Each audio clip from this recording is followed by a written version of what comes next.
This week's mission, we're back out at the landfill for round 2. After our last capture, I decided to come out the next day and remove the panels. Hopefully this will allow any stragglers in the area to get used to the bait site once again. Shortly after removing the panels, we have our first visitor. A lot of times when a large sounder is removed, it will create a vacuum effect for a few weeks. That's what I believe we will have here. We watched the pigs over the next few nights and learned their routine. We decided that instead of trapping these few, we would go out with our thermal scope rifles and pick them off. On the 28th, we sit and wait for the pigs to exit the wood line and make their way to the bait site. These pigs are very skittish and it's very difficult for me to quietly make my way up a mountain of construction debris. Needless to say, I spooked them from the bait site, but Rod is quietly and patiently waiting for them down the hill. He lines up a good shot and takes down a large sow that is walking straight towards him. A few minutes later, 2 of the pigs from the group return to the feeder. I line up a safe shot and I pull the trigger. I started noticing an issue with my scope on this shot. It loses focus after each time I pull the trigger, which made it very difficult to line up a second shot on the first pig. But I was able to shoot the second pig on the run and lay him down. We then later scouted the woods and found the first pig I shot. Snapped a quick photo for our and the landfield's records. Due to where the first pig was laying that I shot, we decided to leave him for the predators in the wild. We load up the 2 that we can get to and head to the top of the landfill that we have dubbed Trash Mountain to dispose of the 2 carcasses. Once we get to the top of Trash Mountain, something catches my eye. I power up my handheld thermal and much to my surprise, I see several pigs just rummaging through the open trash. I let Rod know and we grab the rifles and fire up our scopes. We line up good shots and we count down. 3, 2, 1.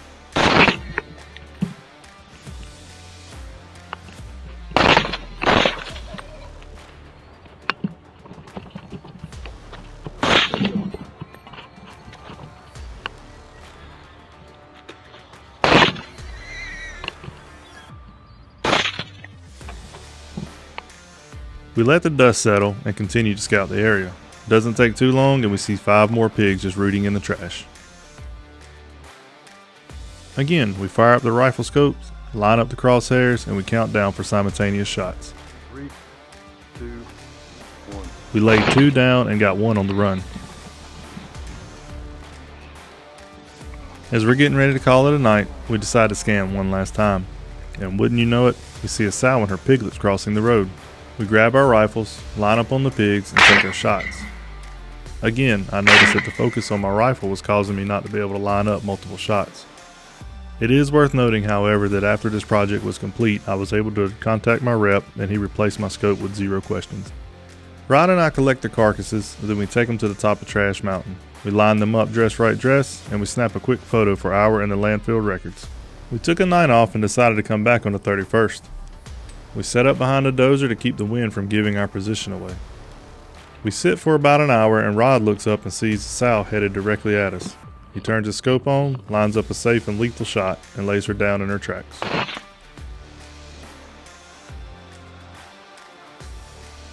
couple of hours pass by and I get a notification from the camera that's overlooking our bait site. There's a pig under our feeder. I slowly make my way around the equipment and get into position for a safe shot. I line the crosshairs up and pull the trigger, dropping the boar where he stood. Rod and I load the sow up before we head to the bait site to get the big boar. Once the 2 are loaded, we head up to the top of Trash Mountain. We black out the buggy before we make it to the top. We offload and walk up to the peak on foot, and would you know it, we see hog heaven when we turn on the thermals. We get into position, turn on the scopes, check our surroundings for equipment, and count down to ensure simultaneous shots. 3, 2, 1.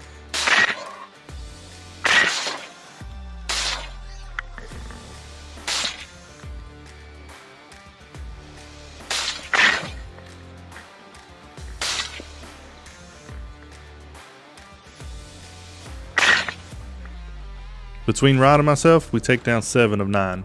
We scout for a few hours, but our early success proved to make anything that was in the area hunker down. So we line our pigs up dress right dress beside their final resting place. We snap a quick photo for ours and the landfield's records. On the 6th of August, I decided it was time to take the bait site down and move it. After slipping and sliding in the mud, I was able to get the feeder up in a new location that appeared to be a high traffic area. Once the feeder was up, I decided to walk the area, and then I located the pig that we shot on the run on the 28th. We knew we had a kill shot, but we couldn't locate the carcass in the dark. This place is riddled with coyotes, so we knew that it would be a meal for the next predator. It only took a few days and we got our first notification. 2 pigs decided to stop in for a quick lunch.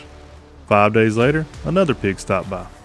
By the 20th, it was very evident that our site selection is going to pay off. On the 22nd, it looks like we have a sounder and they are loving their newfound food source.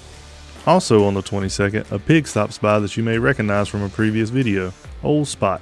This is his very first appearance and little did I know the headache that he would be giving me.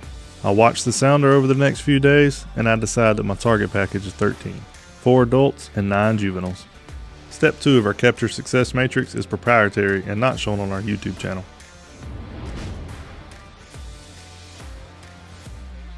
Daryl and I show up at 14:30 and begin to install panels. This trap site had quite a bit of elevation difference and roots. It took quite a bit of digging.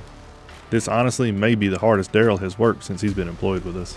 After ensuring all panels were set and secure, we performed a test drop.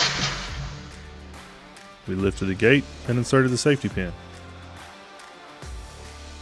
We bait 4 to 6 feet away from the gate, reset the other gate, and we exit the trap and remove the safety pin. Much to my surprise, 2 hours later I get a notification. I pull up my Jager Pro app, I hit record, and I make sure the pigs are in the trap a good distance before I send the drop gate command.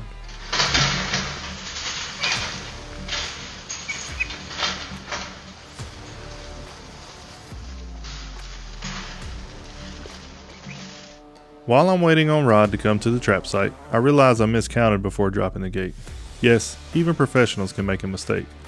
But because these pigs are so used to humans, equipment, and fences, that one that I missed is just laying outside the gate. Rod and I will quietly walk up to the trap site and turn on the thermal rifle scope. We line up the crosshairs and we drop her in her traps. We quickly dispatch the pigs that are in the trap, line them up dress right dress, and snap a photo for ours and the landfill's records. Our original target package was 13. We ended up with a total of 15. That's a success in my book, even with the mistake that I made. Call or visit us on the web to purchase the latest equipment, learn more about integrated wild pig control methods, or locate our nearest authorized dealers. Be sure to visit our YouTube channel to view the entire instructional video series, or like our Facebook page. If you have a segment idea, or just want to leave us a comment or suggestion, feel free to email us at info@jagerpro.com.